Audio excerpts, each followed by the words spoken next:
Hey everyone, and welcome to Sasquatch Theory.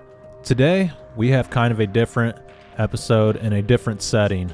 John from Chicago wanted to share his Bigfoot and paranormal encounters with all of us, and I think it's good to sometimes step out of the norm and listen to some of these experiences, as they may be a vital clue as to what is happening out there in the forest. Although John had his encounters in the city of Chicago, we have to be open-minded due to the things that are taking place around the world. Recently, there was an incident at the Florida Mall where people saw beings or shadow people, and not too long ago, apparently a UFO fell out of the sky in LA. If you enjoyed listening to Sasquatch Theory, please like and subscribe, and contact me if you have an encounter of your own.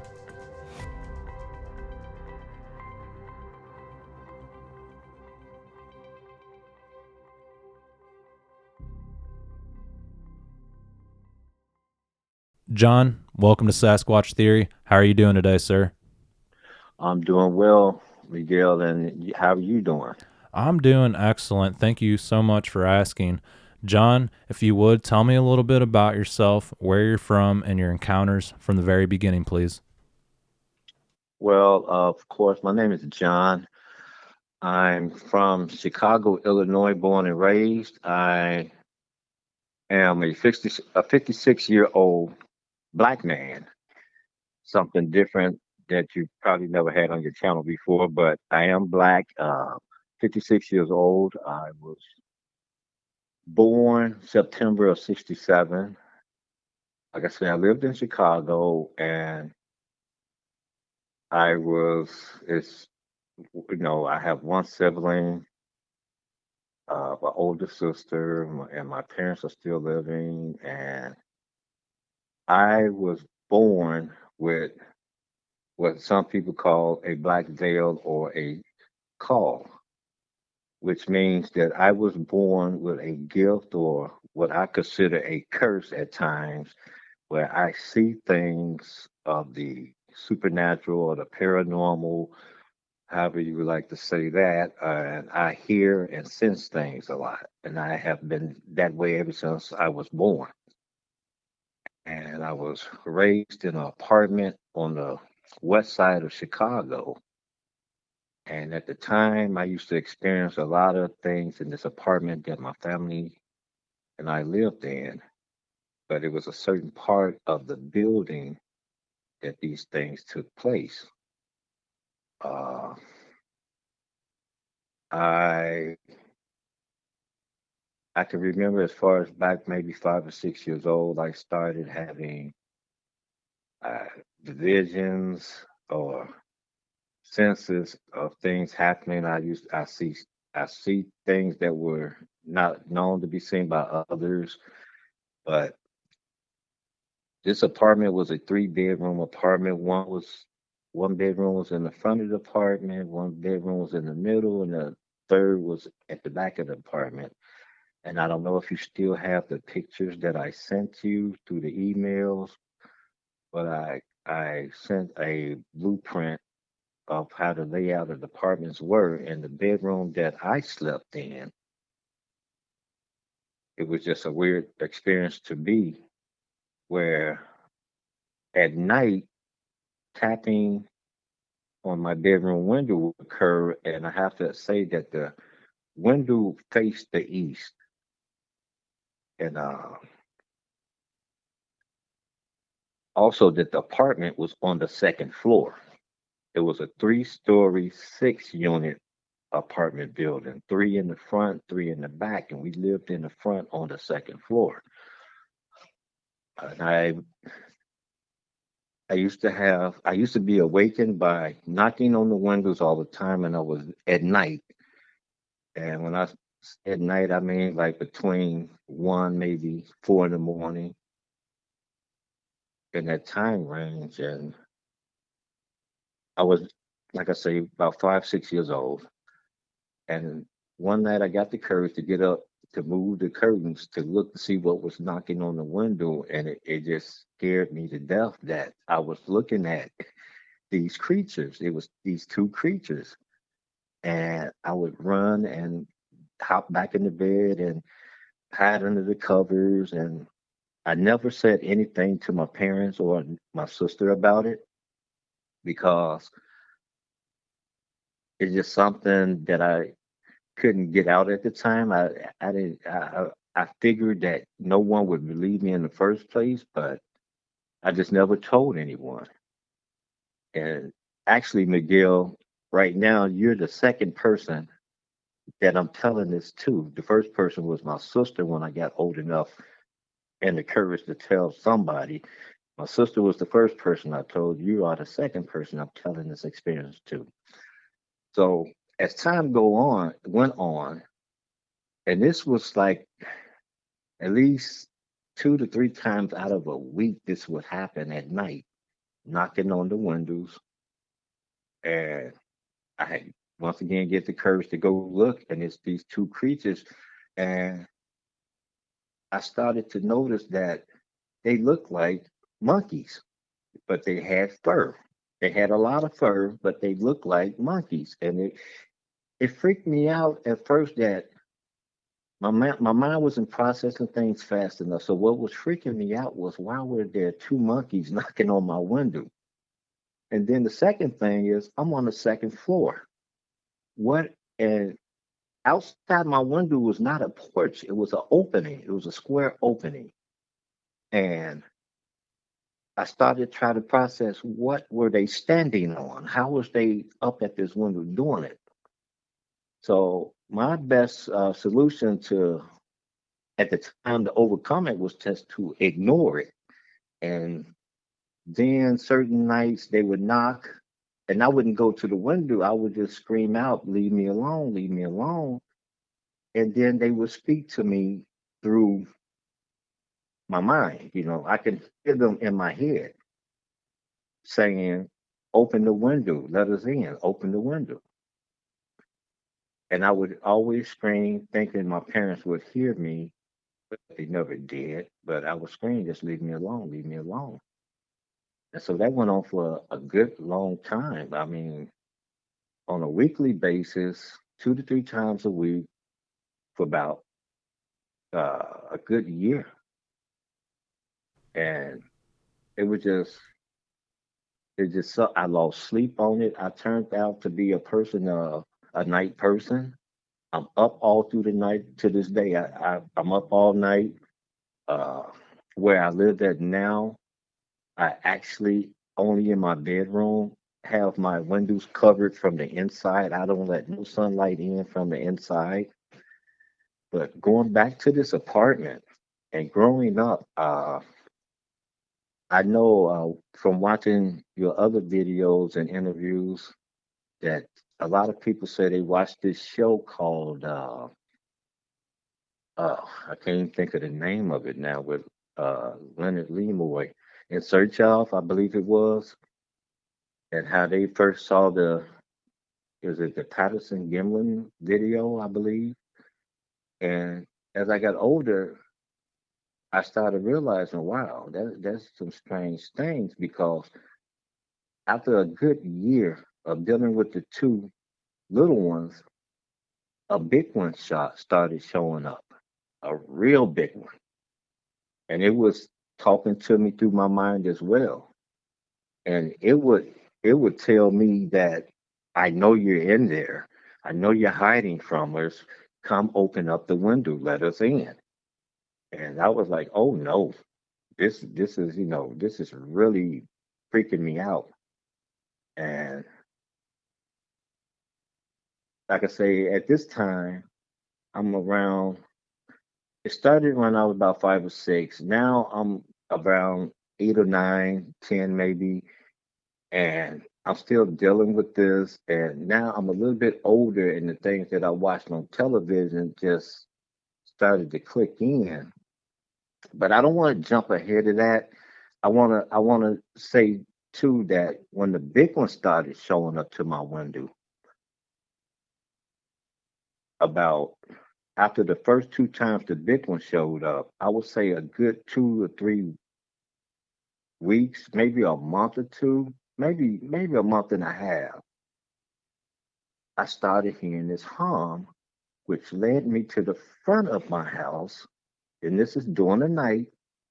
and I went to the what I would call the northwest side of our apartment, and there was a window.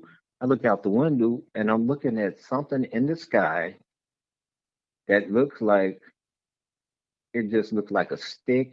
But I learned now that they call it a cigar shaped UFO.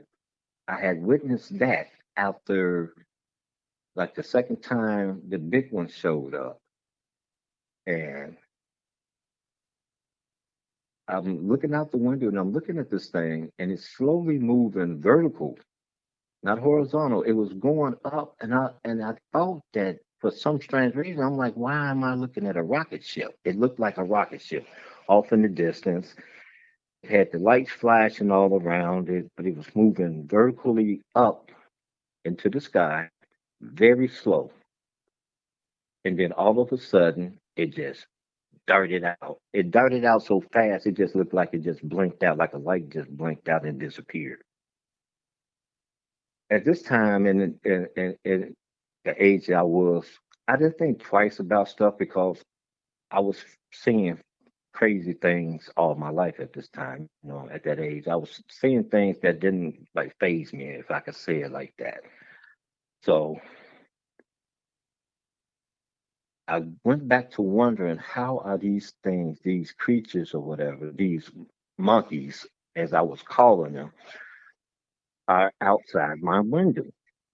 So one day I went out on my back porch, and like I say, the way this apartment is made is three apartments in the front, three in the back. What in between the apartments is like our back porch, their front porch, and where our the windows are, the opposite apartment behind me was a bedroom. So where this was happening, it's a hole that goes all the way down to the basement of this building, all the way up. There's no, there's nothing there. It's just open space, and you can see the building next door, which closes up that space. So it's like a square opening. So one day I had got the nerves to go all the way down to the first floor. I climbed over the banister and hopped in this hole. It's just something I had to do. And Miguel, as soon as I hopped in this hole, I looked straight up to the sky. You can see straight up to the sky. And when I looked up straight to the sky, it got dark. Everything I was looking at got dark. And I mean dark as far as nighttime. This happened around like 2 o'clock in the afternoon when I did this. So when I hopped in the hole around about 2 o'clock in the afternoon and I looked up, I'm looking at a night sky. It just got dark. Everything around me was at night. And it just freaked me out. And as I can remember, I got scared and jumped back out.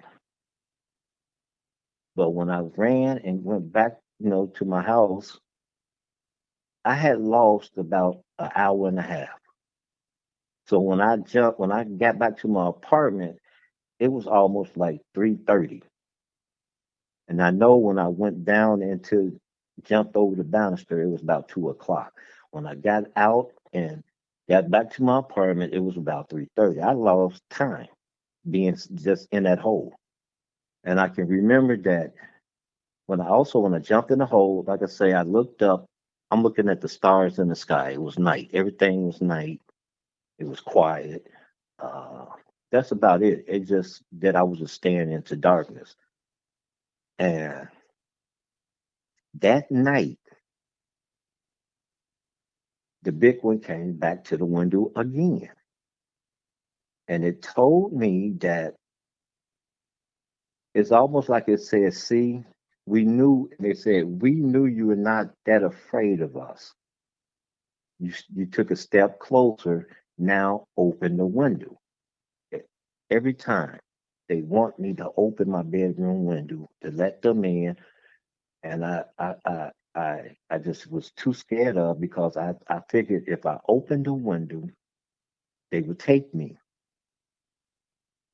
And I was afraid of that. So I never opened the window. I never told my parents. And I never told my sister until I was about in my 30s, I think, maybe my 40s, is when I first told my sister about it. And so now jumping back after that first incident of seeing the cigar shaped UFO, it was like a good month or so after that. The big one came to my window again, and it's the same routine. It was like a loop in a tape or a movie. They knock, they knock. We know you're there. Don't be afraid. Open the window type thing. And I ignored it, and I heard the humming again. I went back to the same window in our apartment and looked out, and this time I'm looking at a disc-shaped UFO. And I'm like, okay, why am I experiencing all of this? This is just too creepy, you know. Uh, so after that, the older I got, when I was around what 13 or 14, we moved out of the apartment and moved over a little more north of Chicago.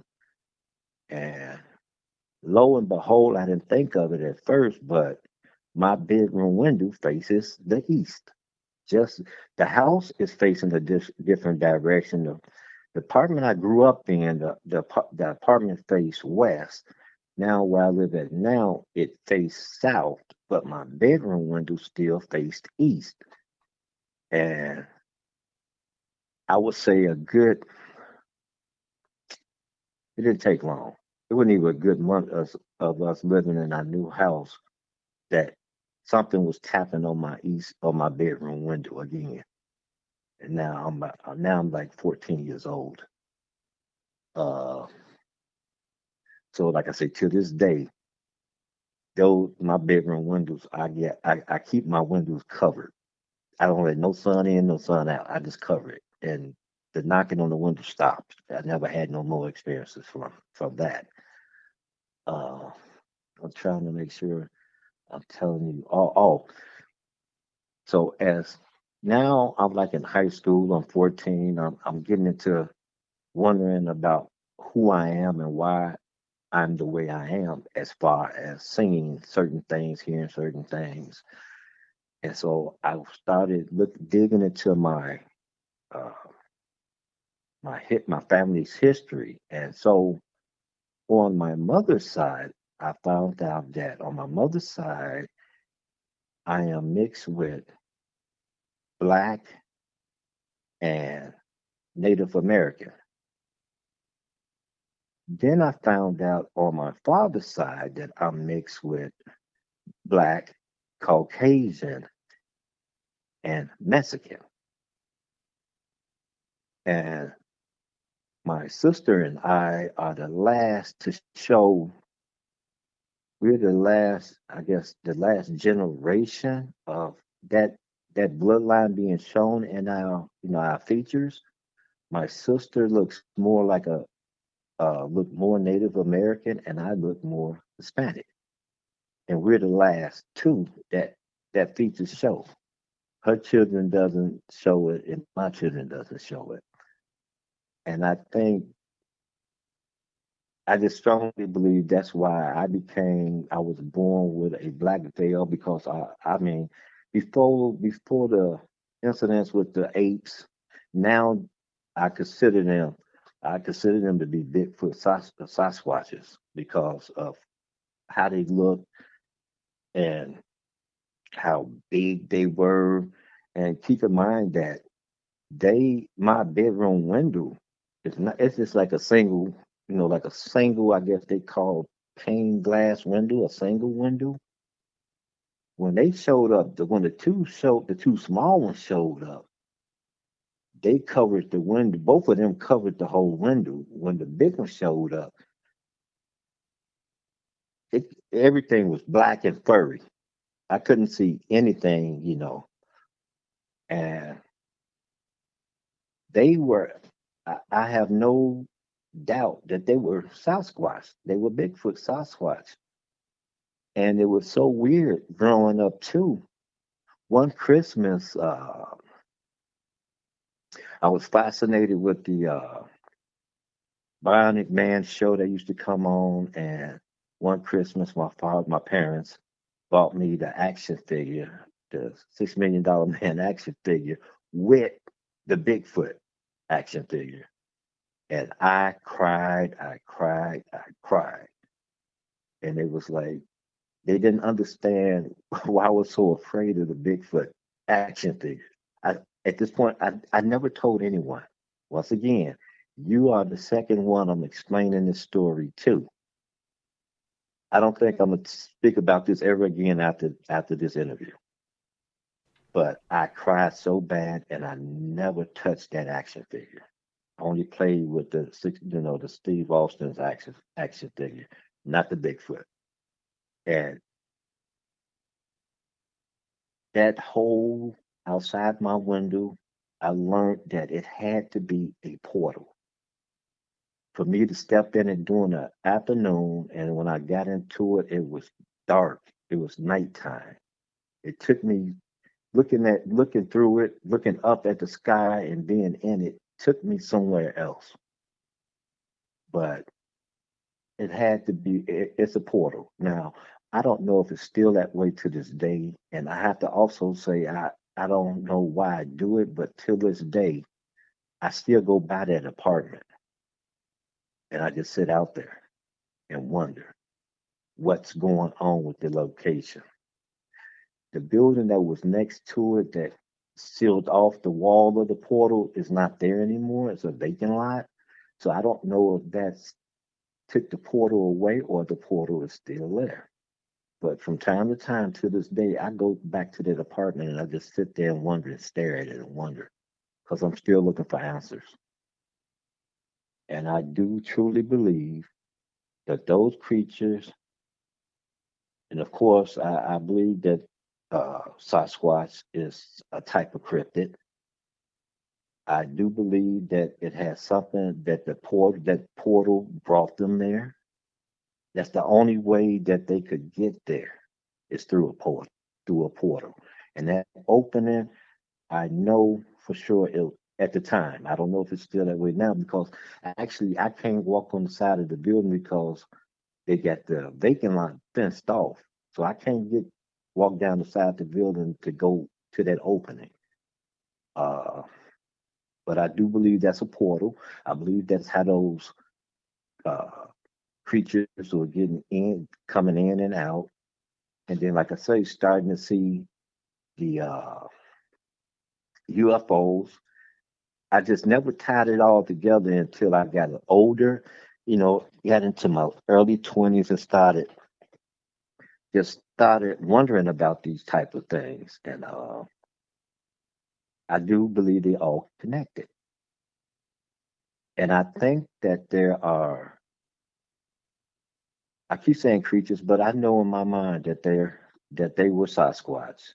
And I think it's different types of them. I think there are the ones that have families, and I think there are the ones that what I call seekers. They go looking for people like me. And when I say people like me that have a gift of seeing beyond what a normal person would see in reality. I think there are those that go out looking for people. Uh, and then I think there are some, not that many, that are really dangerous just to be around. They're just straight killers, you know. And like I said, I've been watching your channel now for I don't know more than 2 years or so, and each one you come up, I love what you do. Uh, I love the steps that you take to talk about this, and I admire the people that step up and be interviewed by you. And the more I listen to your channel and watch your videos, your interviews, gives me the strength to come out. And I'm like, I kept being in denial, saying, "No, I'm in the city. This ain't happening in the city." But it's just too many similarities. And then also back in 2017, Chicago went through a thing of just straight seeing what they was calling the Mothman and these big winged creatures around O'Hare Airport, and it was so funny that I didn't hear anything about it during the time it was happening. I saw the videos on YouTube later on, and I'm like, wait a minute, where was I at when all this was going on? But and also a lot of people may not be aware that Chicago area, and I would say back in the day, was Native American territory. A lot of Native American tribes lived here in Chicago. A lot of the land is Native American land that we live on here in Chicago, and I don't think a lot of people is aware of that. And I come to learn that when it comes to things being haunted, or I don't know if I could use the word tainted because I don't think it's like tainted, but it's not the people, it's the place, it's the location, it's the land that attract a lot of things. Um, I'm still trying to do some research on Native Americans, trying to figure out why they are so connected with certain things. I watched your show, of course, and I find out that a lot of Native Americans are so in tune with Sasquatch. They believe in it. They believe in a lot of other type of cryptids, you know, uh, that they're in tune with portals. Uh, Yeah. Well, I appreciate you for sharing that with me, John. And I believe you. I've heard a lot of strange stories and encounters. And I even had one when I first started the channel. I was reading through the comments, and somebody said that, I think it was in Chicago actually, they said they saw one like in a subway system, like underground, and they said it walked through the wall. And I don't know. At that time, I said I've seen Sasquatch, but even I have a hard time believing that. And that comment that I left always stuck in my mind. I felt like, I mean, I guess I did ridicule the person, but it stuck with me oh, for you that left the reason. comment. Yeah, it was a comment, and it always stuck with me because I was like, well, what if, we can't find an answer? Who's to say that guy wasn't telling the Right. truth? But Okay. but yeah, I believe you. And John, if you would, could you describe what these creatures look like that were looking into your window? Well, yeah.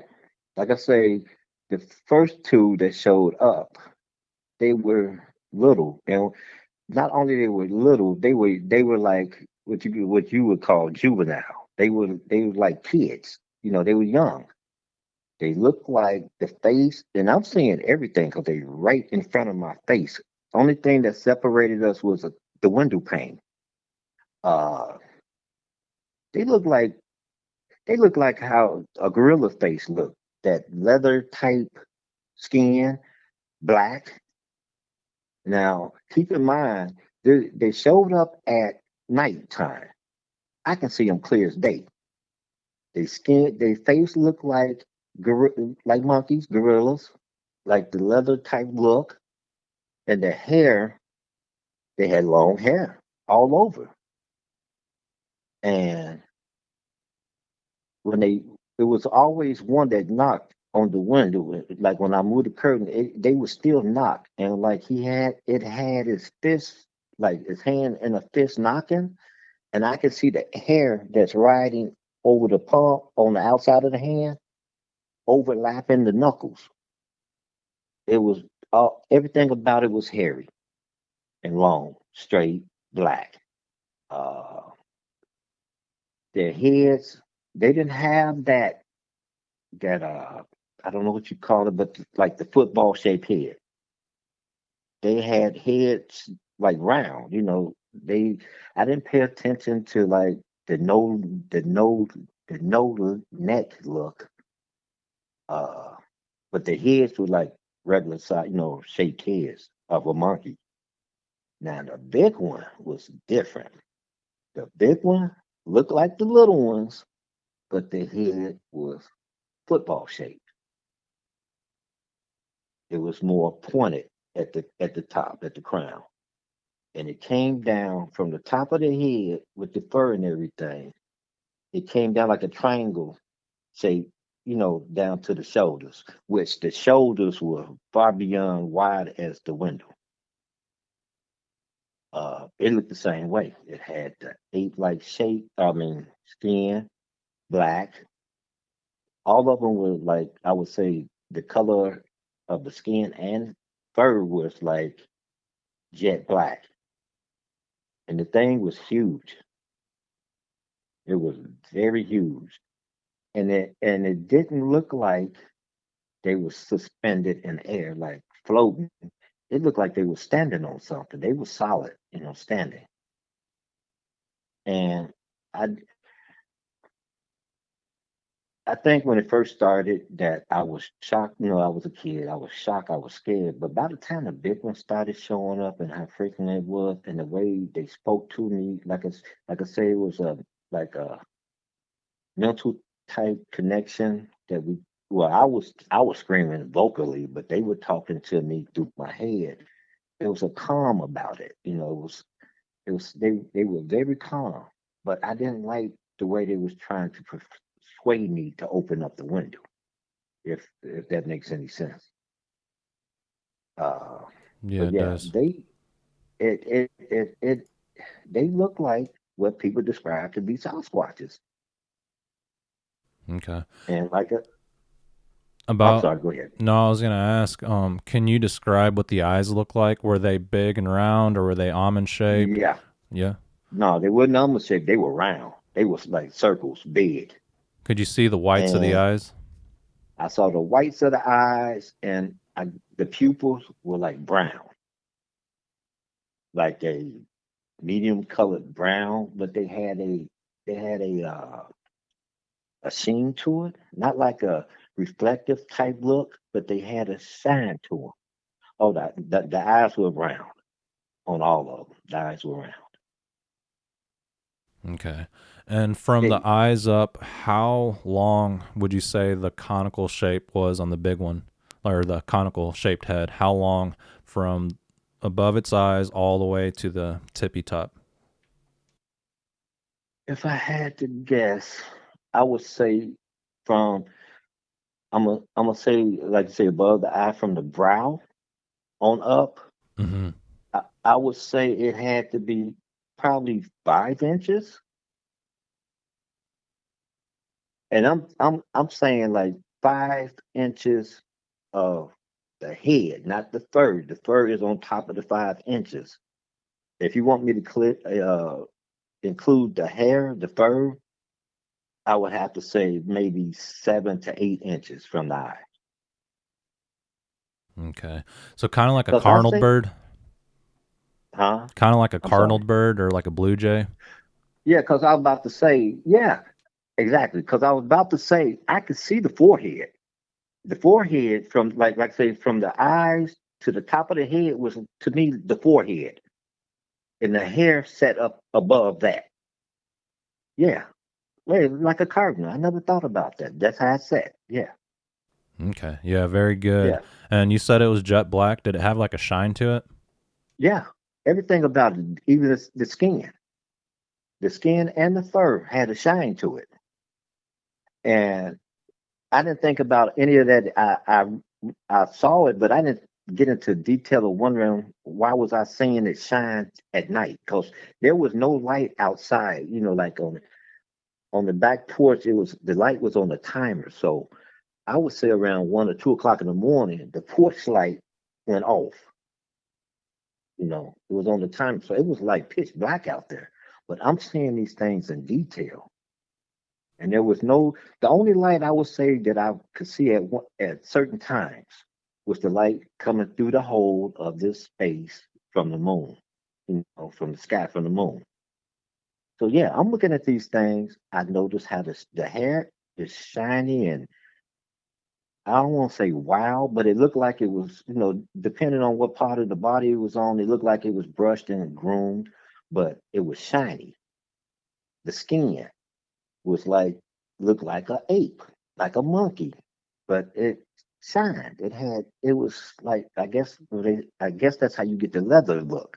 It shined. Everything about them shined. Even their fingers. like around the knuckles and everything. Like when they moved their hands around, even in the palms, it had like a shiny type skin.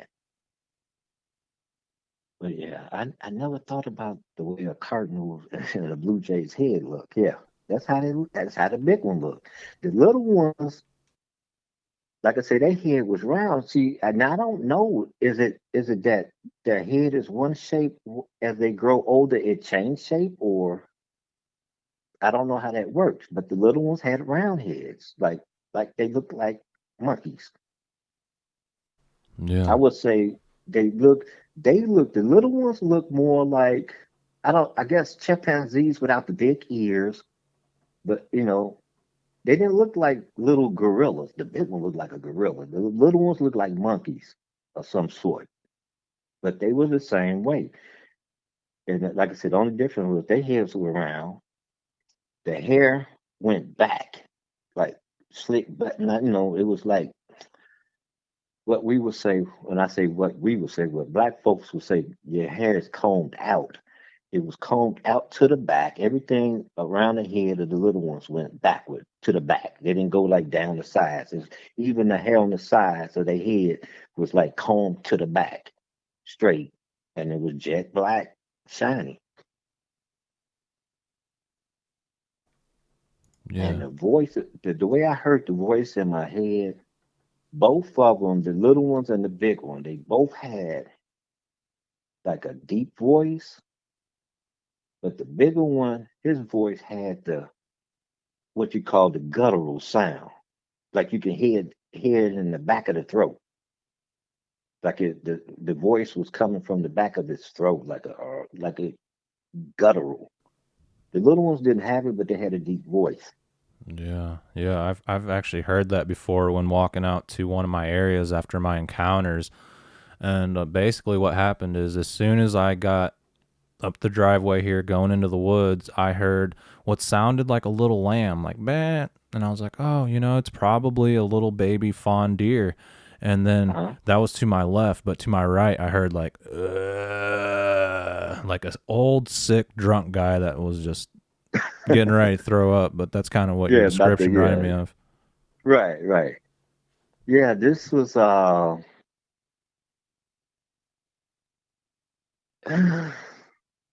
the big one's voice. It reminded me of uh that I think about it. You ever see the commercial with Smokey Bear? The way his voice is, Hmm. don't prevent voice. That type of voice, but 10 times deeper. Okay, yeah, yeah, I I would gotcha. have to say it sounds like it's just a weird sound because the voice sounds so human to me. Sometimes if I think about it, it sounds like Morgan Freeman talking, but 10 times deeper. And it was so calm. It wouldn't like open the window or else, or it would just knock. And the knock was no different from the little ones. The big one knocked. It was not a heavy knock on the window. It was like a gentle knock on the window that got my attention. And the voice was just plain and just calm. Open the window, let us in. And I'm like, no, mm-mm. Open up the and I remember now. I think one or two times I was talked back to it in the way of saying, "Why should I open up the window so you can snatch me and take me away? You know, so you can steal me?" And it would get quiet, and it just repeat. Open the window, let us in. Open the window, let us in. We know you're in there. We know you're awake. We can see, and it would sometimes say, "We can see you." And I'm hiding up under the covers. We can see you. We know you exist. It was saying things to me like that. And I'm like, wait a minute, what's going on? Why are they, why are they after me? Who are they? It just, it's right now my skin is crawling. Ooh. And Miguel, to this day, it's no lie. I'm not making this up. I still have nightmares. So, I mean, when I say nightmares, it's like just seeing them in my dreams, in my sleep, right in front of my face. That's how close we were. When I open up the curtain, I'm leaning toward them, and they already not even a good inch off the glass on the outside.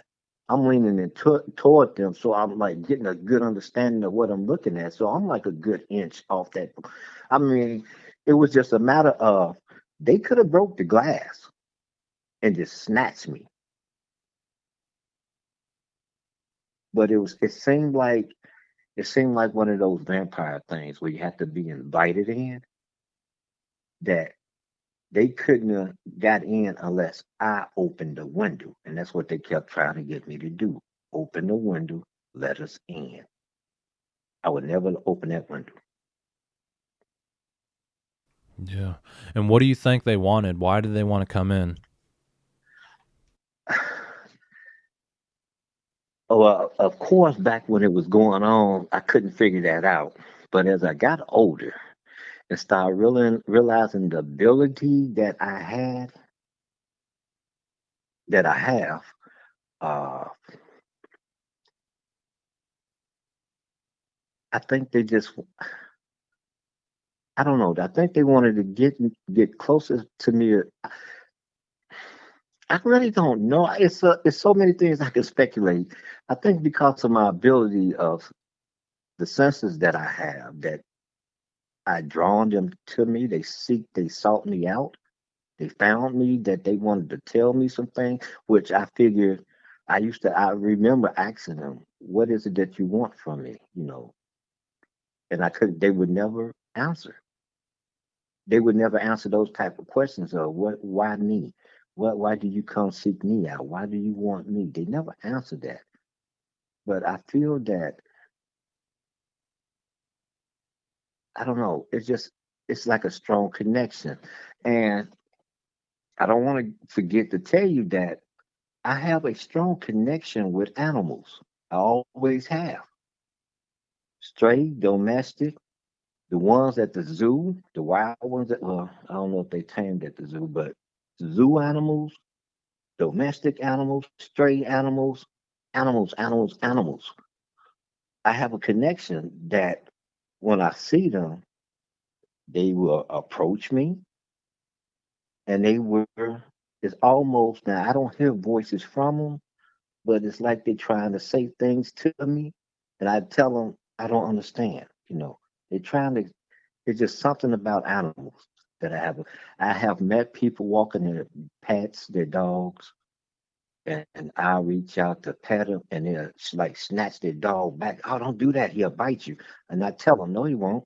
No, she won't. And I reach out again, and dogs will bow their head in a sense to let me touch them on top and rub them. So I don't know what's that about, but I have a strong connection with animals. Uh, Maybe I don't know what they would have done if I let them in. I feel like sometimes I think if it wouldn't have happened to me as a child, as a kid, and just say like all of a sudden I ran into something like this later on in my life, I probably would have let them in. But as a child, I was not going to do that. That's like a boogeyman under your bed or in your closet. No, I don't want to be near you. But I feel that I probably lost out on some information that maybe would have been uh, valuable for me to know. Uh, that's the only thing I can come up to think of that they would just wanted to share some things with me or take me somewhere to let me experience something and let me come back. You know, how how people I don't know. I started thinking about with the UFOs, I started thinking about maybe they would abduct me and experiment on me, but then, send me back. Let me come back. I just don't know what they wanted. I can't really pinpoint that. Yeah. And Yeah, that is interesting. And recently there was an encounter that happened in LA where a family saw, or I guess there was a crash landing of a UFO in a family's yard in a populated area, and they saw the tall grays there. And apparently it really happened. And right now, at the Bayside Mall in Florida, in Miami, apparently something happened where people saw 10-foot beings in the mall. And I've never seen so many cops show up to an incident report. And they're claiming that it was teenagers fighting with sticks and throwing firecrackers. And there's all kinds of stories going out. But the people that were there said they saw these shadow figures, these alien type creatures. And yeah, I guess anything's possible.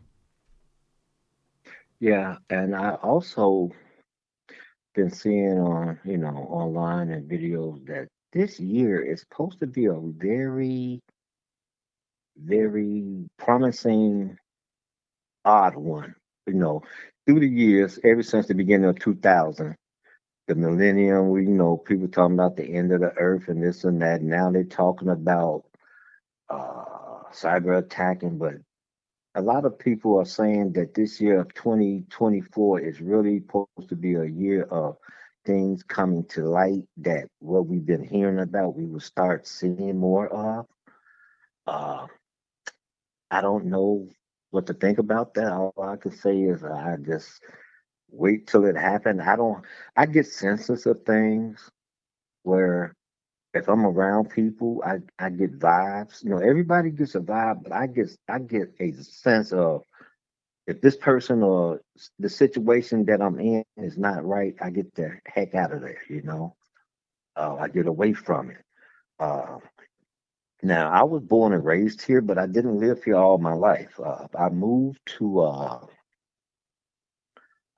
Nashville for about a year, and I had strange experiences there. Back in 2005, I moved to Nashville for about a year, and I started going to this church. I was going to this church, and the first time I ever went to this church, White Baptist Church, the people, some of the members there, well, it turned out the minister, the pastor there, his wife, and some of the members invited me to the pastor's house, for dinner. They wanted to show me a hospitality. I was new there, and they was just reaching out, so I went. I was a little skeptical, but I went. And where they lived was out in the woods.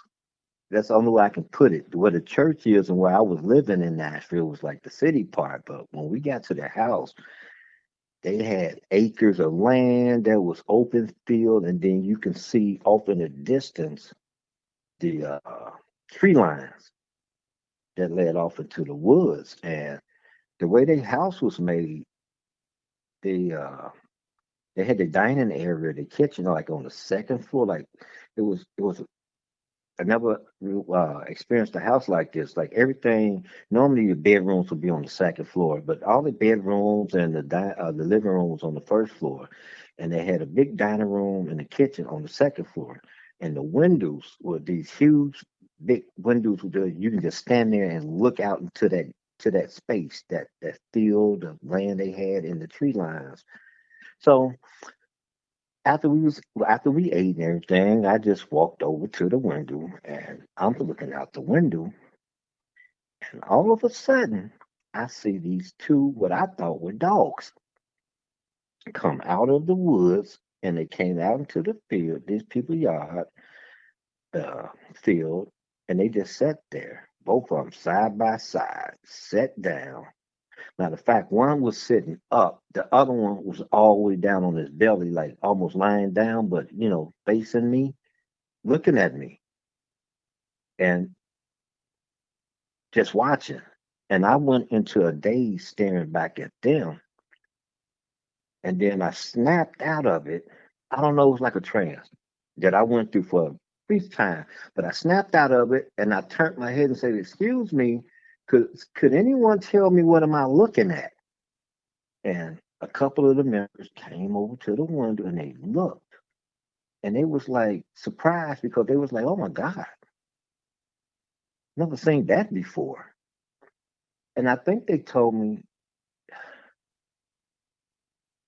were coyotes or wolves. It was, I really can't remember, Miguel, but whatever they were, I think they said coyotes. They said, "We don't have that around here. Where did they come from? And why are they sitting there just staring at us?" I said, "No, they're not staring at you. They're staring at me." And it was just the weirdest. These people never saw that before, out in their field. And they was like, "John, where did they come from?" I said, "They came straight out of them trees. They came and they sat down and they've been sitting there. And at this time, I had already been staring at them a good 10, 15 minutes, just standing there.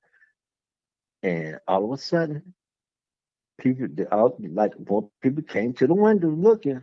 They got up and they turned and went back into the woods. And it was almost like robotic how they moved. They moved in sync and they went back into the woods. And it was like, wow, we have never saw that before. And I was like, yeah, I hope I don't see that again. It just was something weird. And I also lived in Bowling Green, Kentucky.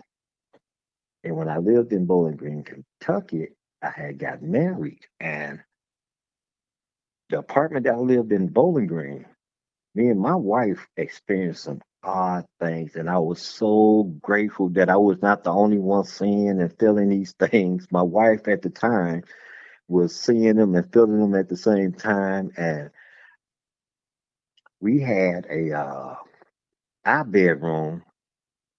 Oh my God. Yeah, I just thought about that apartment. Every bedroom that I had, every apartment I lived in, the bedroom window faced east. I never thought about that till now, except for the apartment I lived in Nashville. But the apartment I was married in, living, and I was married, our bedroom window faced east. The uh, the apartment faced south, but the bedroom window faced east. That's making my skin crawl. Uh, One night, and our bed was directly up under the window. So laying in my bed, I can reach up and push. If I wanted to open the window, I can reach up and push the window up without even moving in bed. Just reach up and grab the window and push it up. Uh, One night we were in bed. We both was not sleeping. We were just we was in bed talking, having conversation, and then we got quiet for a while. And my wife at the time, she's like, "Baby, do you hear that?" I said, "Yeah, I've been hearing it for a while." Outside our bedroom window was nothing but trees, not like forest type trees, but trees. And on I would say maybe 20 feet of that, it went like 20 feet over, and then there was another house. But what we were hearing was the trees rustling, the bushes, the trees were rustling like somebody or something was taking a couple of steps and then stop. And it was taking the steps as we were talking to one another, it was moving. And when we stopped to listen, it stopped moving. And that went on. And what I noticed, and I told my wife, I grabbed her by the wrist. I say, "It's getting closer and closer to the window." And I told her, I'm afraid to look up to close the window. I wanted to close the window because we had the window open. And I told her, and she's like, "Well, what are we gonna do? Because yeah, it's getting closer." And honest to God, Miguel, it got, I would probably say, within 4 feet to the window, a heavy breath. And I said, "Oh my God." When we heard that, I jumped up, slammed the window down, and we hit the floor. She went on her side of the bed, hit the floor. I went on my side of the bed and hit the floor. And to this day, I feel strongly that there was a Sasquatch outside of our window. And I don't know why. And like I say, my upcoming, when I was growing up, my experience growing up in that apartment, I never told anybody. At this point, I still hadn't even told my sister about it. But I had the strangest feeling that it was the same one from outside my window. I always had the strangest feeling that it followed me, that it followed me everywhere that I went. And 2 days after that, 2 days after that, my wife was working a night shift. We both at the time worked at a hotel. I did hotel maintenance. She worked the service desk. And she had to work the third shift. We had a little Pomeranian dog, and it was probably, I don't know, uh, probably 11, 12 o'clock. I was in bed, and I was in bed with the dog. We let the dog lay in the bed with us, and I had the window up, and I'm hearing this low tone hum, real low hum.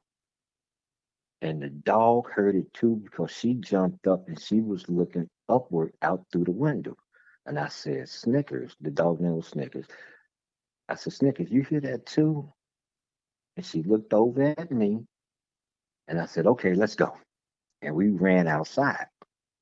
And when I ran outside and looked, we got outside, it's no sound at all. Nothing. We normally have is it cicadas or crickets you hear at night? And it was just plain silence, but I heard that hum. So we run outside, me and the dog, and I look up to the east with a glowing triangle shaped object. And when I mean glowing, it was fluorescent green. It was not solid. It was like the musical instrument, the triangle, how it got the opening in the middle.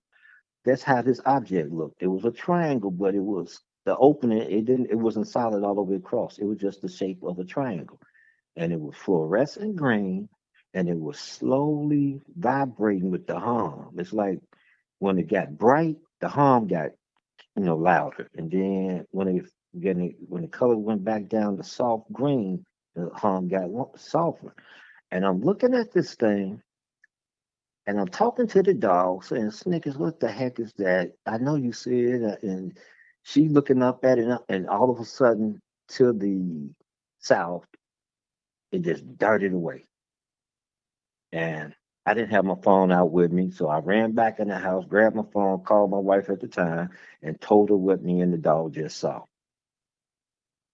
And she told me the hotel that we worked at was probably not even a good 7 miles from where we live.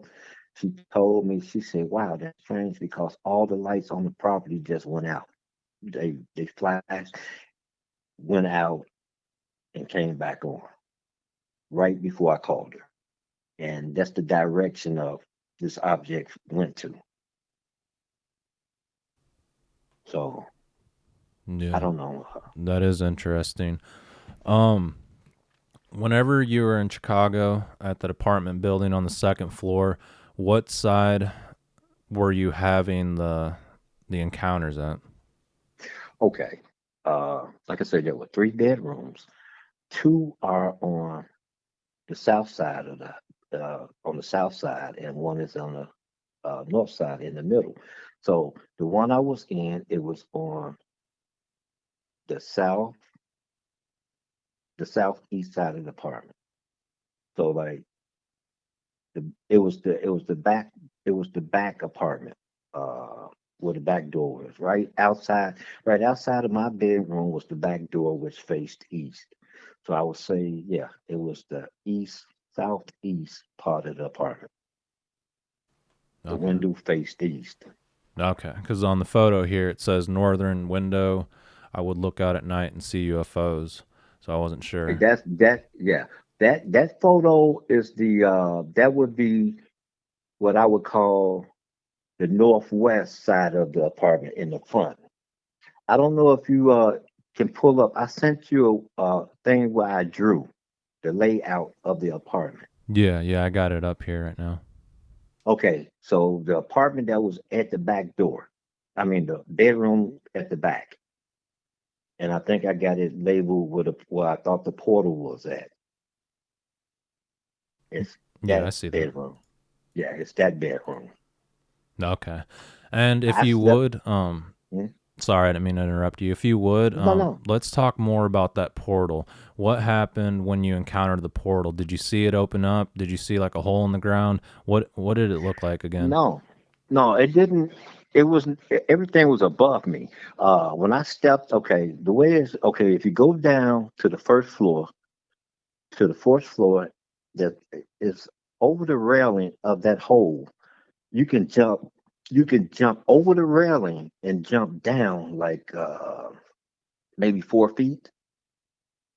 And when you jump down that 4 feet over the railing off the first floor, you can go underneath the porch, and that would lead you into an open basement. So when I jumped down, I'm standing on concrete. It didn't open up from the ground. To me, it opened up from the sky. Because when I looked up, until I looked up, it was still daylight. Like I said, this was 2 o'clock in the afternoon. When I jumped in it, everything was still daytime until I started looking up. When I looked straight up, it got dark. It was nighttime. So the portal to me, the opening was above, and I don't know how far above, but it was above me, not beneath me. And when I looked straight up into the sky, I'm looking at nighttime, stars at night. Then when I when it turned nighttime, I looked around, like coming back down around the buildings, everything was dark. So I would say it opened up above my head. I don't know how high, but when I looked up to the third floor, you can see the top of the building out to the sky. It was nighttime. I was at nighttime, and that scared me so bad. All I can remember was instantly just turning around, jumping back up on that banister and hopping back over, running up to the next floor where I lived and ran in the house. And I was scared. I mean, but I noticed when I got in the house looking out the window, it was daytime again. And I crossed the wall clock and it was an hour and a half later. It seemed like I was in that hole no more than probably 4 or 5 minutes, but uh I lost an hour and a half. In reality, I lost a whole hour and a half. So I was down in that hole that long. Or that much time passed from being in that hole. Yeah, I think it opened up above my head. Yeah. And did you ever notice the power going out whenever this activity would take place? No, because I mean it happened at night. I mean, except for going in the portal, I was outside. So, like when they showed up to my window, it was already everybody was asleep. So we didn't. I couldn't tell like outside power was disrupted or anything. I couldn't tell because everything was at night. So we didn't have no power on. No lights or nothing on. Uh, no, I did not witness that or you know see that had happened. No, I couldn't tell you. Okay. And are you suspecting that the Sasquatch used the portals to get there? I mean, that'd be the only Yeah, way, correct? yeah. That's why I came to the reason that area where they were and me being on a second floor, that had to be a portal. It couldn't be nothing else but a portal, and that's how they were coming through and leaving. And after being in it, after stepping in it and realizing that the change had happened over my head, when they came, they were dropping down from the sky through this portal. And like I say, it didn't seem like they were floating in air. It seemed like they were standing on something. Like it seemed like that porch went all the way across beneath my window, which it didn't. It was a big opening. There was nothing to stand on, but they were standing like on ground. And I believe they came in from the sky down. Yeah. Okay. Yeah, I appreciate you for sharing that with me. And I'm assuming you think this would be a reason why people can't find a body, why they can't locate the Sasquatch out in the forest, and like the orbs, the cloaking. Do you think that's all connected to the UFOs? I, I yes, I'm gonna say that right off the top. Yes, I believe all that is connected, and the reason why I think that's connected is because of a story that I came across of a UFO. I'm not good with times, but I'm pretty good, decent with the place. Somewhere in Mexico, uh, back a years ago, and actually not too long ago, I would say probably within the last 20 years. Okay, back when the chupacabra was talked about, I come across an article that I read that actually a UFO crashed in somewhere in Mexico, and on this UFO, when I guess when the government or whoever made it out there, they discovered that the UFO was full of animals, which a lot of the animals were said to be the chupacabra type animals. That this UFO had animals on it. And I also came across articles in the past about how aliens would travel with these animals, these creatures or whatever, and travel with them and put them on different planets to see how they would live or could they live.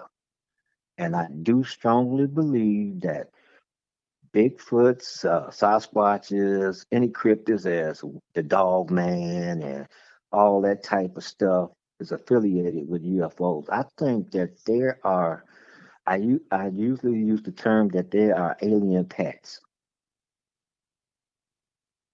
and that they are affiliated, all of it is affiliated with one another. I actually don't believe that, they say UFOs travel so far and, to get here. I still think they travel through portals. I think portals can be as small as a penny, the size of a penny, to as large as whatever, needs to go through one, a black hole. I think they travel through portals to save the time of travel. And I do believe that uh, Sasquatch, Bigfoot, or whatever you want to call them, are affiliated with them. Yeah, they very Sometimes, well could be. sometimes, Miguel, I feel, sometimes I wonder, are we affiliated with aliens?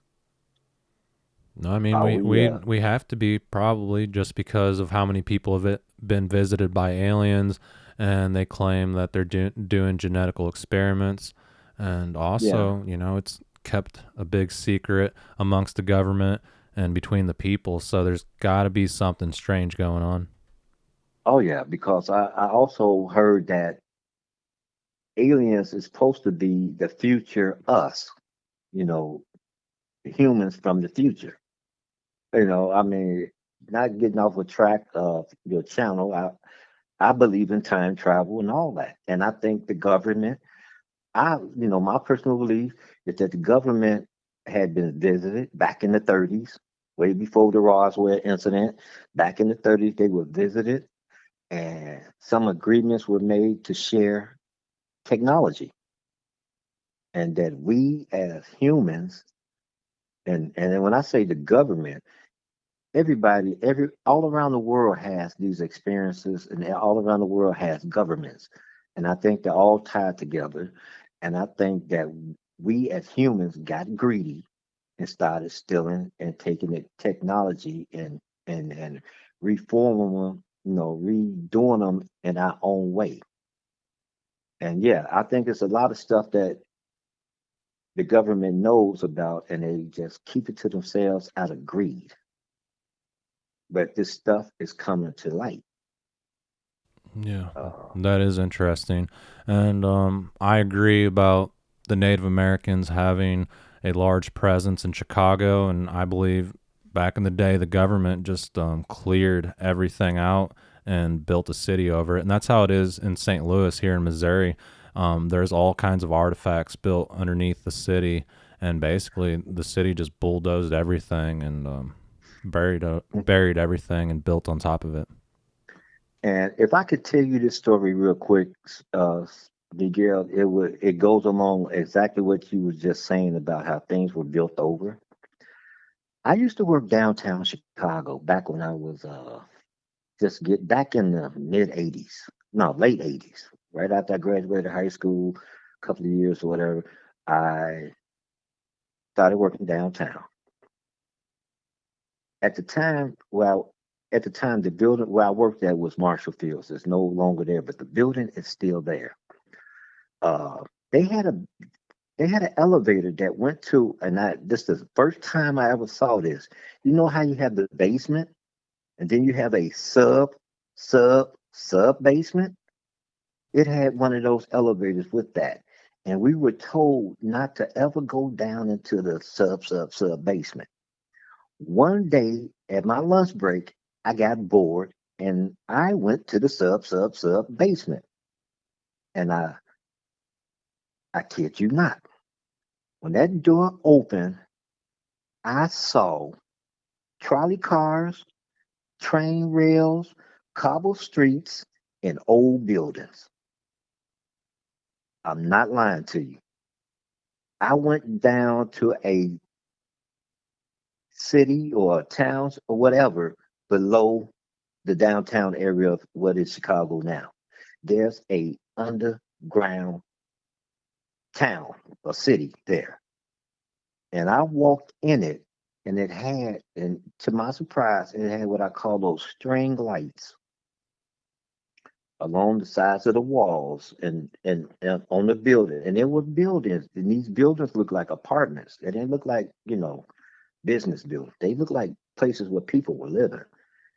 And I walked in it, I would say like a block and a half city block, you know, and what gave me the heebie jeebies, and I couldn't believe what I was looking at. I kept, to this day, I keep saying that it seemed like I was in a Stephen King movie. Uh, what gave me the heebie jeebies was I kept looking up and I kept wondering, how could that, how could the ground above me hold all the weight of those buildings without this caving in? And so I just took off, got back on the elevator, and I never told no. Well, I never spoke about it to no one, especially at work, because I would have got fired probably. But when we got, a lot of us got hired in our orientation, we were told about the elevator. You didn't need like a special key to put in to get down there, but we were told never to do so. And one day I did. There's an underground city under downtown Chicago, and that freaked me out. Actually, I've seen a lot of videos of that, like on TikTok, where people are in cities and they find like these holes or these cracks, and they start like digging into it, and there's Uh like huh. a city underneath the city, and sometimes there's like people working down there, and yeah, it's kind of strange. Yeah, and then you also have the videos too about the what they call man-made lakes. And if you go down, if you go up on, if you get in the water and go down in these deep lakes, you find underground cities that is covered up with the lakes. I don't, you know, I don't know what was the big deal about the change. And I'm finding out that a lot of this change happened back in the 20s, in the 30s. A lot of this stuff happened. I don't understand what the secret of trying to hide what used to be. You know, you would think that uh, people would tear down stuff and rebuild, but instead they just built over it. And I'm still trying to figure out, how do you build over a whole city? I've seen it underground, but I can't understand how was it built over. How do you go over, just say like a 3-story apartment building? How do you build above that over a large scale without it caving down on you? And I don't understand it. Yeah. How do you keep all that a secret? And And yeah. yeah, that's mind blowing, but apparently it's happening and there's evidence of it, I guess. So why not? Hmm. Yeah. Okay. Yeah.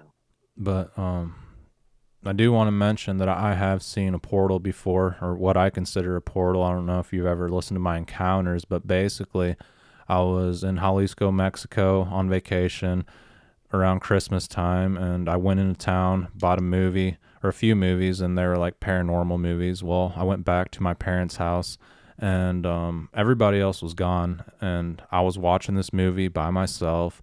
It was already nighttime, and it was one of those exorcism movies. Well, about Mhm. halfway into that movie, the priest was doing like the exorcist and or the exorcism, and the power just went out like and it Yeah. got dark in there. I was upstairs on the second floor and I couldn't see nothing. So I tried feeling my way out of the house. I had my hands on the wall and I was slowly feeling my way out. I went down the stairs, through like one of the living rooms, out the hallway and out the front door. And when I went out the front door, it was lit up outside from one of the street lamps and you could see pretty good. Well, when I got out there, this cat ran out in front of me, a black cat, and all his hairs were standing up, and he was just like, wow. Well, that freaked me out. I was like, oh my gosh, it was just a cat. Okay. Well, I looked quartering to my left, and I saw this dark hole in the ground. I mean, it was ink black, like if somebody poured like a bucket of paint on the ground. It was extremely black. Well, I was looking at it and I was like, what the heck is that?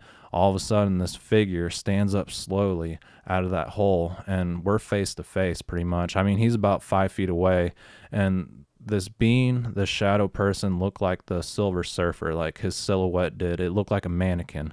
And Okay. we were just face to face, and I had fight or flight, and I just took off running. And I went into the street. Across the street, my parents had another house, and that was my aunt and uncle's house that they were renting from my dad. And they were all in there drinking tea, and I told them somebody broke into the house. You know, somebody's there, and they all got up, took off running, and we went back, and there was nothing there. You know, I told them that it was somebody breaking in, but I know what it was. I just wanted them to check it out. But I've seen the portal before, and yeah, it's like a black hole in the ground. Okay. Okay. Yeah. Yeah. So they're real. Well, oh yeah. Uh, I took my sister to the grocery store one time. This was not, this is probably 2 years ago. This is recent to me.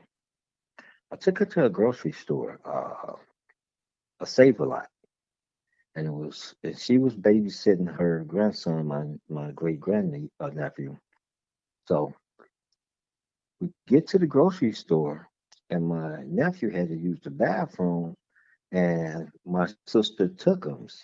He was a baby, so I mean, like, he was like 1 or 2 years old, so she took him.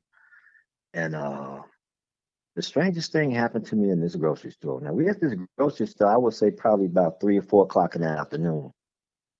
When she walked away, and I watched them walk to the public restroom, and I was with the shopping cart. So I said to myself, okay, let me go check out some things down these aisles. When I turned my cart around, I took about 2 steps. If if it didn't happen that quick, when I turned that cart around the opposite way I was facing, a strong wind blew in my face, and I was like, "Whoa!" And the first thing I did was look up to the ceiling to see if I was walking up on a air vent. But when I thought about it, the air didn't come down my head; it blew right in my face. And as I took another step, everything in that store got dim. The lights got dim, everything. And honest to God, and I don't say that often, But honest to God, Miguel, I was moving and everybody in that store was moving in slow motion. And I couldn't believe what, no, but I'm hearing my thoughts. I'm talking to myself in my head. I'm hearing my thoughts like, what the heck did I just walk through? And so I kept walking, and people are walking, walking around. Everything was in slow motion. And I walked about I crossed over maybe 2 hours, maybe three, and I stopped. And I'm looking around, and I'm moving in slow motion. And it was dim. And when it got dim, it was like a dim red color of the lights inside the store. And next thing I know, I can hear my sister behind me saying, she calls me Junior. And she was saying, I can hear, and it's like real slow talk, Junior, what's wrong? And she kept repeating that until I came up out of it. And the next thing I know, people were moving normal. I was moving normal. The lights were back to the original color. And I turned around and I said, did you say something? She was like, yeah, what's wrong with you? And I just looked around the store again and I just told her nothing. I said, I'm just tired. I'm just tired. That's all. And I thought that was the weirdest thing ever. And I just told her not, let's see, I told her about that incident. It happened about 2 years ago. I told her a year later, which was last year. I told my sister what happened to me in that grocery store, and it freaked her out. And I opened up more to my sister than my parents. I don't know why, but I do. So now when I tell my sister things, she always, oh, I'm so glad I'm not you, because you have seen it all. I say I'm tired of seeing it. I'm tired of living the life that I live. I mean, like I say, I tell people about certain things. I talk to people about the spirits I see, the ghosts see, the quote unquote demons I've seen. And they was like, "Oh, you have a rare gift," and I say, "No, this is not a gift. This is a curse. This is a curse because Miguel, I've seen it all. But I'm really intrigued on what you do. And of course, yeah, I came across your video on that of the portal that you witnessed. Uh, I don't know if I never seen one open. Like I say, where I was living as a child, I know there was a portal. I don't know if they opened all the same way. I've seen videos where they show like a circle just opens up and yes, it's black. And I never saw that. All I know is when I looked up where I was standing in, and I'm looking up, looking outside, all the windows on the, where I was at, they are bedroom windows on both sides, the back apartments and the apartments on my side were they all bedroom windows. So I'm looking up at them and I'm like, how the heck are these things standing outside and there's nothing there but air? And then I'm steady looking all the way up across the past the third floor to to the sky, and I'm in nighttime. And matter of fact, come to think about it, Miguel, when it turned nighttime, things got slow. I ain't gonna say like slow motion slow, but it seemed like movement was like slowing down. And like I say, it seemed like I was there no more than 5 minutes because I'm like, and at this time, I think I was around 9 or 10, yeah, around about 10 or 11 years old. You know, I had always wondered about hopping that rail, hopping down in that hole to see uh, what was underneath the porch, but I was too scared because I always figured if I jumped down, how would I climb myself back out? And when I did, I didn't have no problem jumping back up on that rail and getting up out of that hole. Yeah. But it's something strange about that apartment and the area. I wonder I if witnessed that a lot. Oh, sorry. No, Um, I was gonna say I wonder if that has something to do with the missing people. Because if I would have been brave enough to confront this entity, the shadow person, I wonder what would have happened if I would have jumped in that hole. I mean, I don't think I would have figured out how to get out of it. So, and nobody would know where I went, what happened to me, and there wouldn't have been a trace. well, see, that's what I figured about if I open up the window and they got into the house, or would I open up the window and they snatch me through the window? Nobody. I mean, if that's the feeling that I got, that they was gonna snatch me and take me away, and then my parents will wake up wondering, I disappear and what happened to me. Yeah, I mean, wow, it's just crazy. I never have a what if moment about opening that window. I can just say if I did it, I felt that's what would have happened to me, that they would have just snatched me, abduct me, and take me. But I never have a what if moment about that. I'm just glad right to this day that I didn't open it at that time. But like I said, if that was to happen to me today, right now, if that was to happen tonight, right now, and it opened up the window, I think, yeah, right now, I think I'll open up the window. I think I'd do it.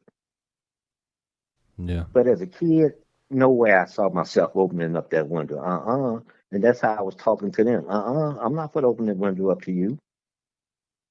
And the questions I asked them, they never answered. What do you want? They never answered. Why are you bothering me at night? They never answered the question. It was always open up the window, let us in.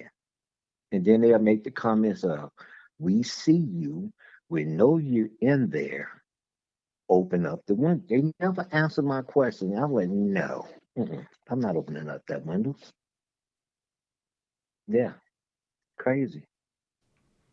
Yeah. I don't blame you. And I believe you just because there's a lot of strange things going on in this world, and there's a lot of encounter stories that people have talked about that are associated with the paranormal that just don't make sense, but people are extremely adamant about it. And there's Yeah, other people that have the same experiences. So I can't say that, something's not true just because, I've had a lot of stuff happen. I know a lot of people don't believe me, so I have to be open minded. I believe you 100% because I know there are other people out there that has experienced what you have experienced, what I have experienced. And because we can't be the only ones. Just like, believing there are aliens. We can't believe we're the only ones that exist as humans. There's other beings out there. And I know for a fact that there are other people out there that was born with quote unquote a black veil. I met a young lady down 2 blocks from where I live at now. When we moved into this area, 2 blocks down the street, I met a young girl at the time, and she was born with a black veil. And we used to sit back and share the stories of our upcoming because it was like a relief to meet someone else like you. And people thought we was the craziest couple in the world. They thought we were just nuts. And I know to this day that there are people out there like me that have experienced things and they're just too afraid to talk about it because who they going to talk to it about that's not going to I'm not going I hear a lot of people say, well, I don't want to be people want to put me in the crazy home. And I don't think that's that. It's just that we need to think more outside the box. We can't keep thinking that it's just us here, in the existence of life. It's much more beyond that. We are the newcomers. This stuff been going on way before humans existed. I really believe so.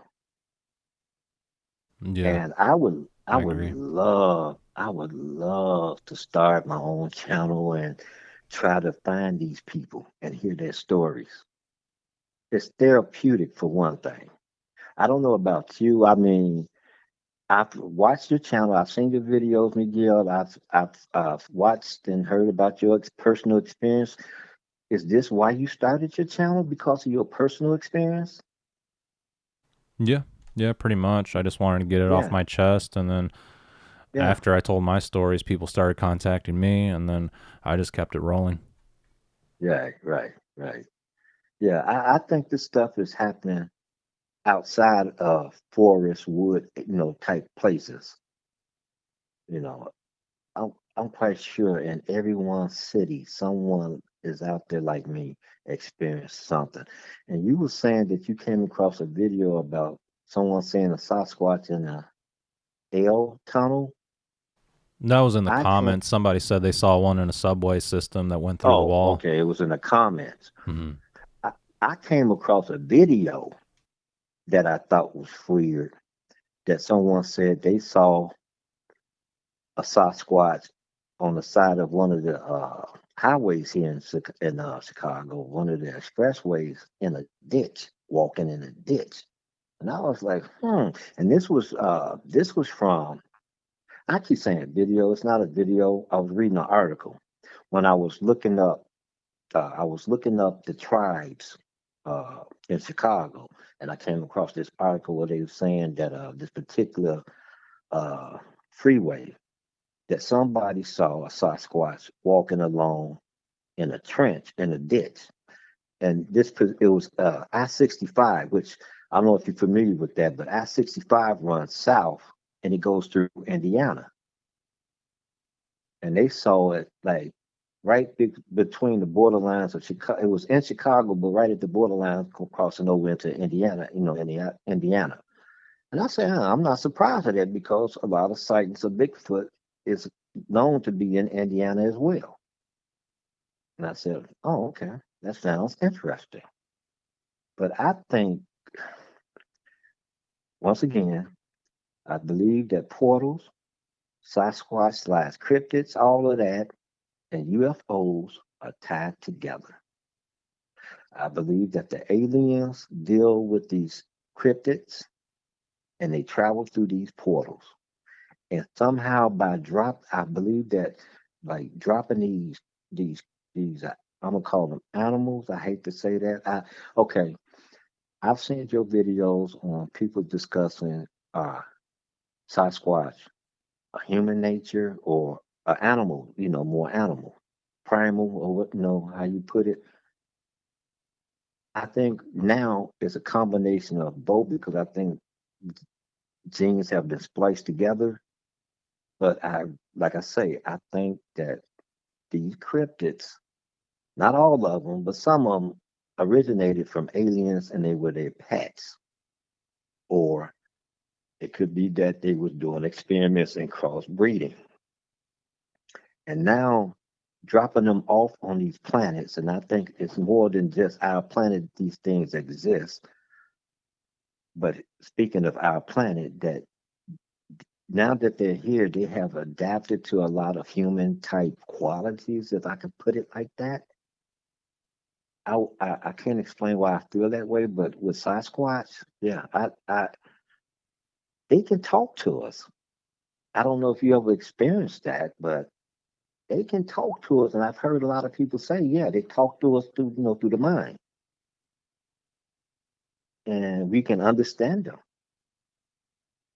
Yeah, I've heard that a lot from people regarding the mind speak, and yeah, I mean, to me, that tells me it's something paranormal. Same with the cloaking. And people want to say, no, it's the clear hair follicles, but to go completely invisible and just vanish into thin air, Yeah, yeah, there's something paranormal behind that. yeah, most definitely. I mean, yeah, most definitely. I don't think they're like. Yeah, I heard. I seen one video where it seemed like they was talking about, like you say, the hair, how the hair shines, and if it turns a certain way, the light makes them invisible. I don't believe that. I think they walk. I think they have the gift, and I'm gonna use the word term gift.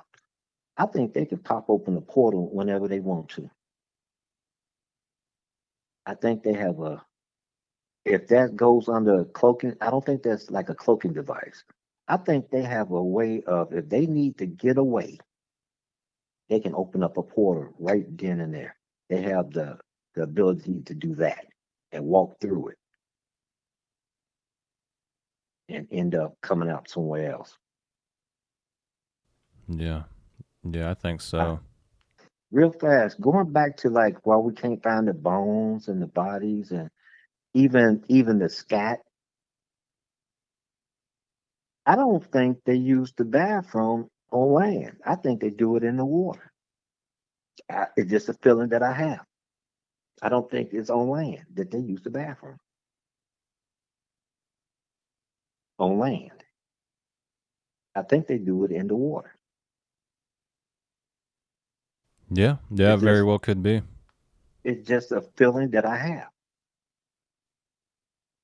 Those lakes and whatever they around, they use them as toilets. They don't do it on land because I think they have their own scent, and that own scent keeps other things away that they need to probably hunt for to eat.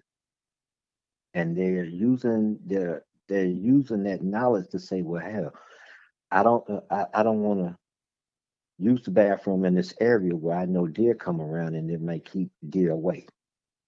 And to me, the mask of smell like that would be underwater.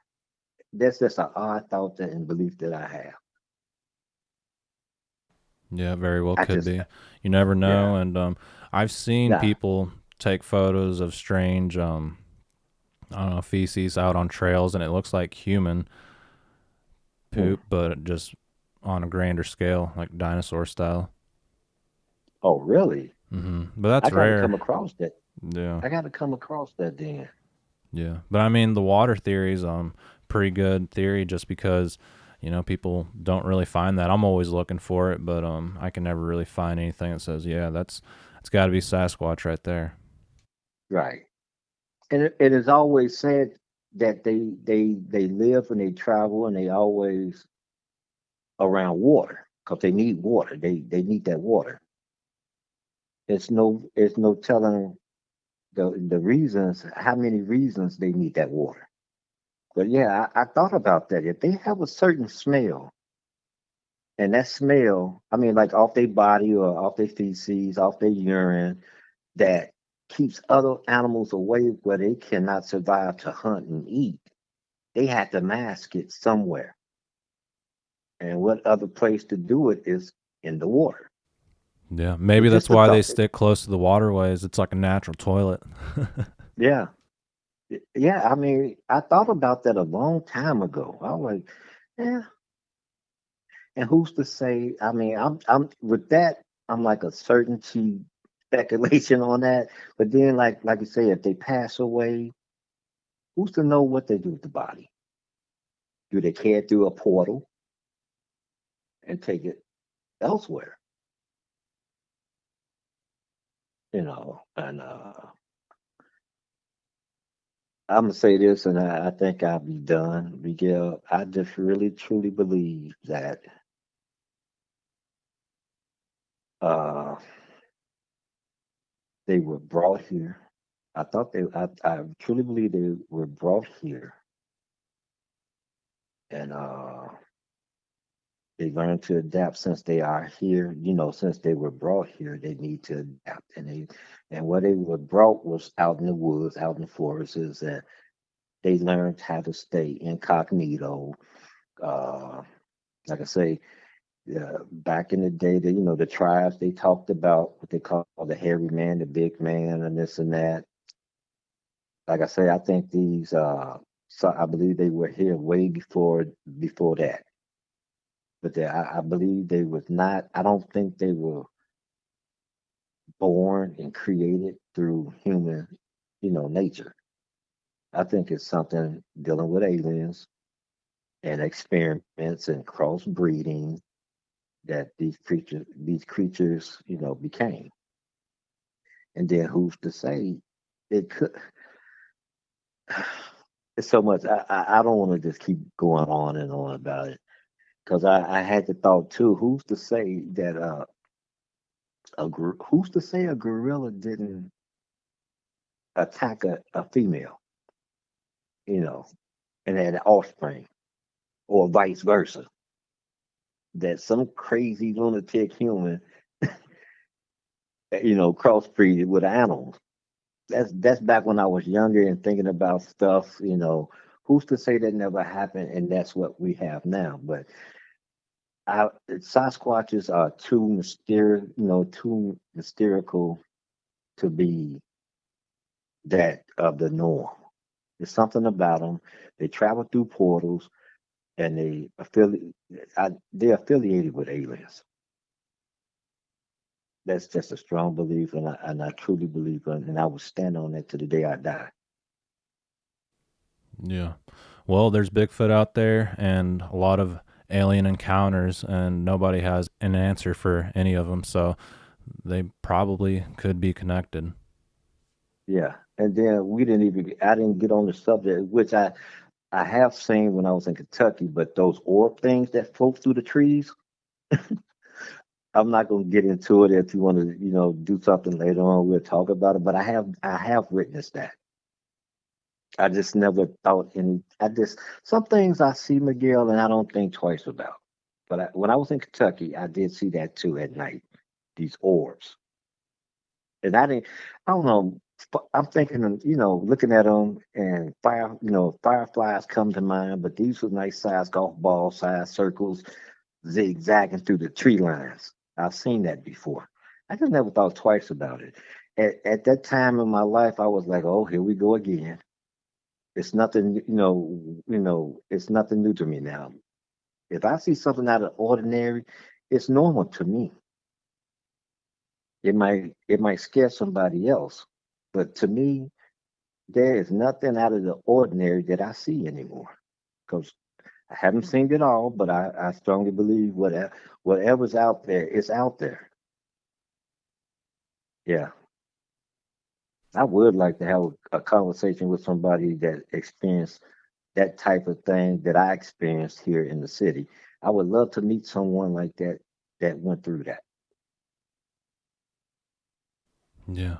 Well, we'll see what people say in the comments, and I'm sure there's going to be people out there who are naysayers. You're just going to Oh have a yeah. backbone and just look the other Oh way yeah. because there's going to be those people for sure. But Those people is not gonna bother me 100% because as a lot of your interviewers have said, I know what I've seen.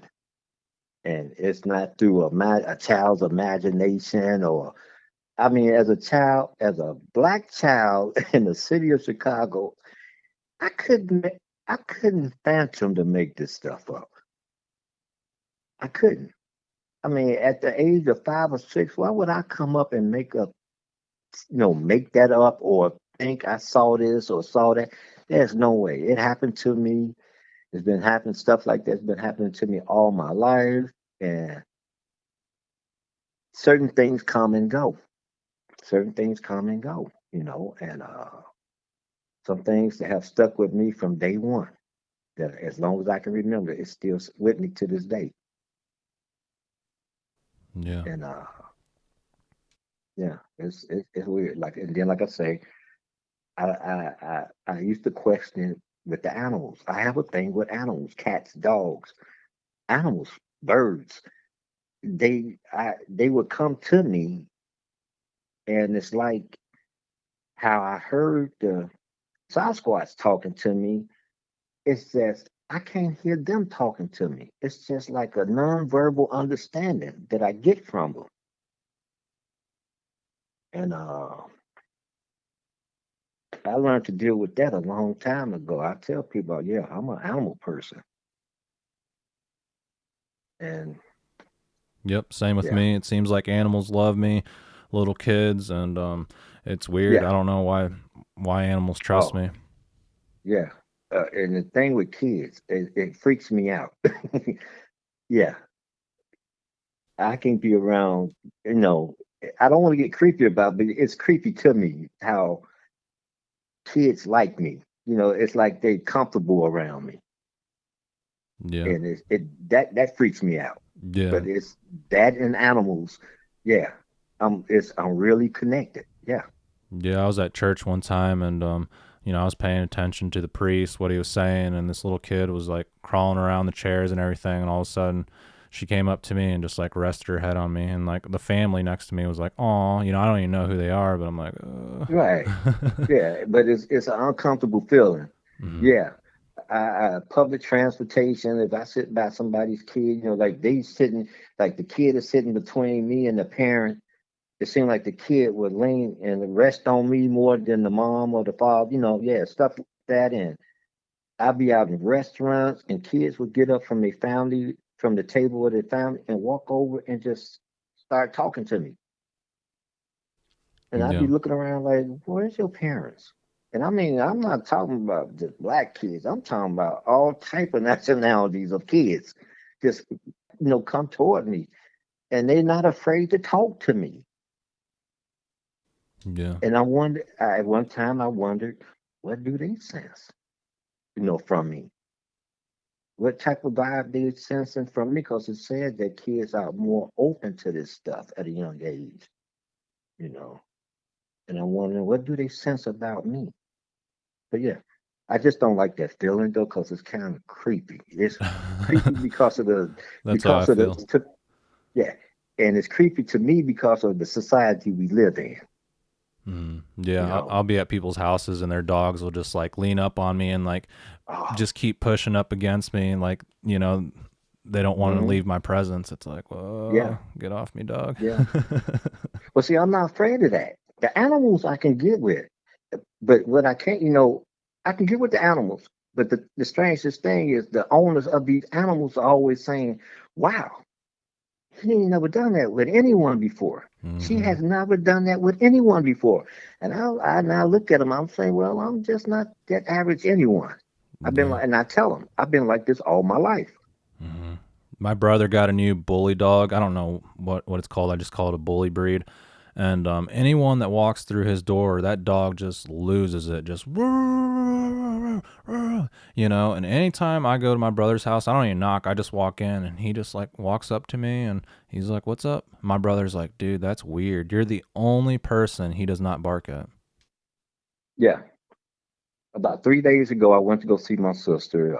She's dealing with breast cancer, and I go visit her more often now. And I pulled up in front of her home, and a lady was walking her dog, and this dog was a pit bull, but it was a big one.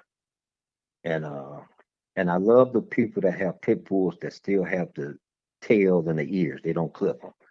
So this dog looked like it was spotted like a Great Dane. I mean, no, it was spotted like a still, I can't even think of the Dalmatian. It was spotted like a Dalmatian, but it was a pit bull. So I pull up, and this woman could not keep her dog in control. The dog looked. Oh, I'm still in the car. The dog looked at me and took off toward my car, and he jumped. On he's at the passenger side window, and she could not pull that dog back. Stop! What is she screaming? What are you doing? Stop! No, no! And I let down the window and I told her it's okay. When I let down the window, the dog stopped barking. It was calm. And I reached over, his head sticking in the car now. And this was like, yeah, 3 days ago. And I reached over and I was patting, rubbing the dog. The dog was licking my hand. And she was like, "Oh my God, what's going on?" I'm sir, I'm so sorry. He has never done it. I said, "It's okay. I'm used to it." I said, I've been like this. I deal with this type of stuff. And and I just kept rubbing on the dog. And I said, "Okay." And I just told the dog, "Okay, that's it. I got to get out. I got to go see my sister. You take it easy." I'm talking to the dog like it's a human. And the dog hopped on down and went on with the lady. And then I got out the car and she was still looking back at me, apologizing. I'm like, "Ma'am, it's okay. It's okay. I'm used to this." But it was freaking her out. She never experienced her dog do that with anyone. But yeah, the dog locked eyes on me, and he was, he was persistent on getting close to me. Didn't fear me at all. Now, somebody child does that to me, I'm running. Yeah, maybe it means you have a good heart. That's the only thing I can think of. I hope so. And I have so many people tell me that, John, you have a good heart. You have good intentions. Yeah, same here. We all make I mistakes, mean, but we got good we intentions. all make, yeah, we all make mistakes. And I go to church. I'm a praying man, and I pray and ask for forgiveness. But on certain things I know I'm gonna do wrong, when I pray to God about it, I tell him I'm not asking for forgiveness about that because I knew I was going to do it anyway, and it was wrong. But I prayed that God would keep my mind, my mental state, and my physical state intact. That's all I pray for. Yeah, Just yeah, keep same my here. mind right and keep my heart right. That's only two things I pray for because anything else worldly, either I'm gonna overcome it or I'm not. I'm gonna deal with it or I'm not. But yeah, I hope that what I said, you know, makes sense, or I know it's out of the ordinary for you, Miguel. I mean, but it happened to me. It happened in the city. Uh, like I say, when I moved south for a couple of years, both Nashville and Kentucky, I felt that I had feelings. Like I said, I didn't see it. I didn't see nothing Sasquatch wise in Nashville with just the incidents with the two. There was either wolves or coyotes that these people say they ain't never seen in their life come out the tree lines into their field. And in Nashville, like I said, bro, was walking outside of my bedroom window when I was married there. I felt I got the strong sense that it was the same Sasquatch that was after me when I was a kid here in the city. I don't know why. I just felt it was the same one. And then, like I said, that bedroom, the bedroom I have now, and the bedroom I grew up in, they all face the east. I don't know if that has anything direction, but they all face east, and that's creeping me out right now. Yeah. Okay. Well, John, I think that pretty well covers your story, and I really do appreciate you for reaching out to me and telling your encounters here on Sasquatch Theory. And if you ever encounter anything else in the future, definitely get a hold of me, and I would like to see what the connection is. Okay, thank you for having me, man. Like I say, from the very first time I started watching your channel, I was locked in, and I was like, wow. I can't tell him about this. I can't tell him about this. It used to be this other gentleman that I watched, but I forgot his channel and all this other thing, and I stopped watching him because he was clickbait. But when I started watching you, it was a connection, and I kept watching because I kept waiting for that interview that says that's what I've lived. That's what happened to me, and it happened a while back with your video, your interview with Stacy from I Yeah. forget where From she was Oregon. from, but Oregon, yeah, Oregon. It's just something about that, and I said, that's it. I need to speak out. Yeah, Well, I appreciate you for reaching out to me, and yeah. I'm glad that me telling my encounters with the paranormal inspired people to open up and tell their experiences. And it's only a matter of time until it happens to a skeptic, a non believer, and they'll be in the same boat that we're in. Yeah. But see, a lot of people believe in coincidence, Miguel, and I don't. I don't believe in coincidence. I think things happen for a reason. And I don't think things that happen for reasons are coincidence. And I think a lot of these non believers always chalk it up to be a coincidence and blow it off. Yeah. Yeah. The universe is intelligent and the universe tends to unfold as it should. So, yeah, keep your Yeah. faith, man, and Oh, keep an yeah. eye out for anything strange. And hopefully, we talk again in the future. Okay. Yes. Yes. All right, John. Well, you have yourself a good one, and you stay warm out there, my friend. Oh yeah, most definitely. Matter of fact, I think I'm gonna go get caught up on some of your videos because, like I said, I ended up getting sick about 3 weeks ago, and it put me in the hospital for about a week.